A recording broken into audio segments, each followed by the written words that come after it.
June 22nd, 1998.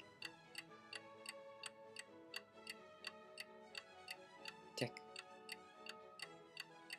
Tick. Tick. Tick. I watched the clock.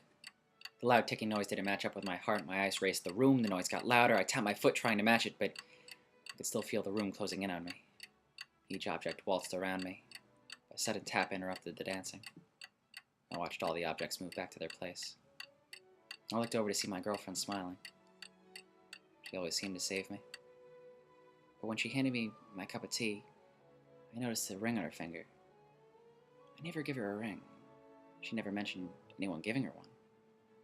She talked about her day, but I couldn't really pay attention. I just stared at her hand. I couldn't take sitting there any longer.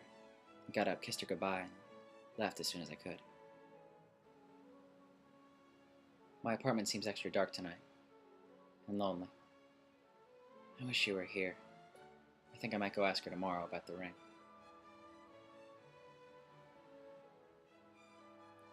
June 23rd, 1998. The whole day was a blur to me. All I can really remember is breakfast. Juice, toast, nothing else really. I should go food shopping. I grabbed my juice and walked over to the table.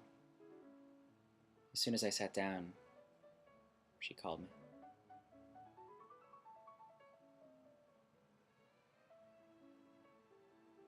She asked me to come over. I need to ask her about that ring. I'll head over there tonight.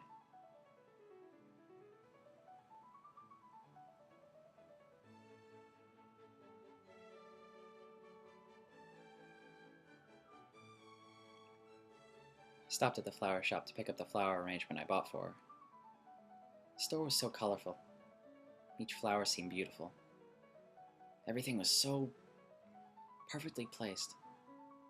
How could someone keep something so perfect? He handed me the flowers. I thanked him a few times. I wanted her to know they were perfect. He seemed not to care. People are like that these days. I try not to be. I walked up to her door. It was cold tonight. She answered in, and I handed her the flowers. She seemed to like them, so I walked inside the house with her. After dinner, we just sat there and talked for a bit.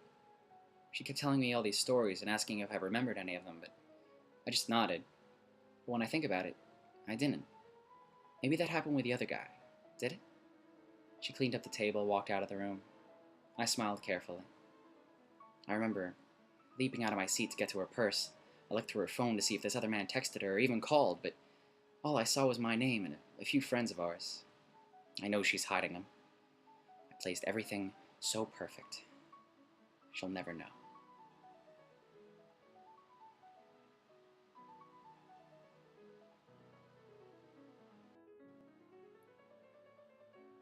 June 25th, 1998. What did I do wrong? I thought I was the perfect one for her. I thought I did everything right. She shouldn't have done this. All I can picture is his hands on her shoulder, his arm around her. It makes me sick.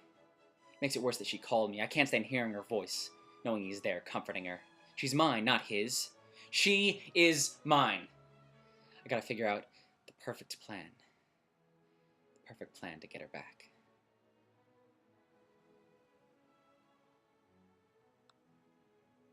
June 29th, 1998. Anticipation ran through my blood. I couldn't hold anything in. I couldn't tell if I was excited or if I was angry. Can I have both at the same time? I remember looking over and grabbing what I thought would be the perfect instrument for my plan. The shine of the knife captured my eyes. I slid it against the wooden surface of my desk. The sound made me smile. It sounded like sympathy. It sounded perfect. Even the sudden bang into the desk. I found myself in my car in front of her house. I sat there for 6 hours, waiting for him. Watched him climb the stairs. She hugged him. She hugged him. I thought about calling her and screaming, but I didn't. I was patient. This was my chance. Got out of my car. Made sure to slam the door. I wanted him to know I was there. I dropped my coat because I didn't want it to get ripped. It was too nice of a coat that she had gotten me. As I ran, I could hear the music still in my head. It played faster, but it matched my heart. Nothing off beat, everything right. I took out my knife. He turned around. It seemed like he pulled out a knife too. I tackled him to the ground. He didn't scream though. I thought I might have killed him with just the hit to the ground. I heard a different scream though. I looked up to see my girlfriend standing there in horror. She told me to stop. I did what she said because I am the loyal one in this relationship.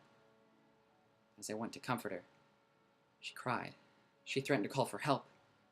I told her he was all right. She asked me what I was talking about. I pointed over to where the man was, but to my surprise, he wasn't there. She slammed the door in my face. My girlfriend slammed the door in my face. I walked back to the car. I could feel a warm sensation running down my arm. I looked to see cuts. But all I cared about was if my plan worked.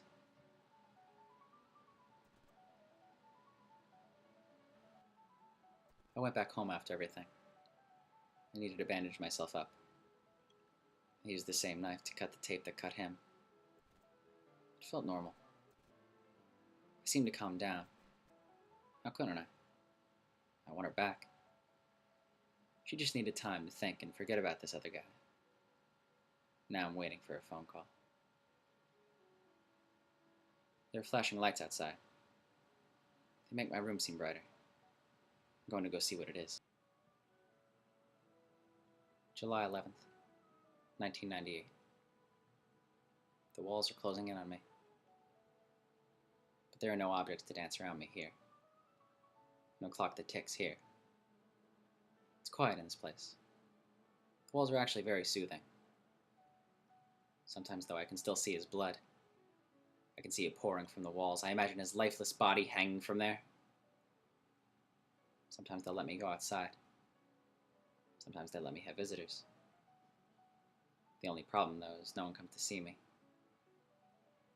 My girlfriend wrote me a letter. She told me I needed help and that it'll be okay. I really still do not regret what I did. I'd hurt anyone.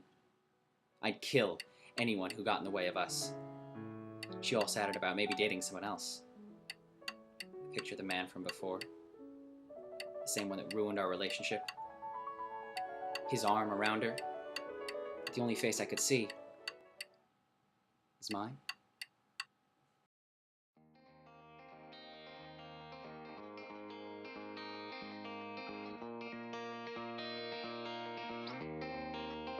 Alright. I'm a human being happy and sane. Oh, but human beings, we are mean.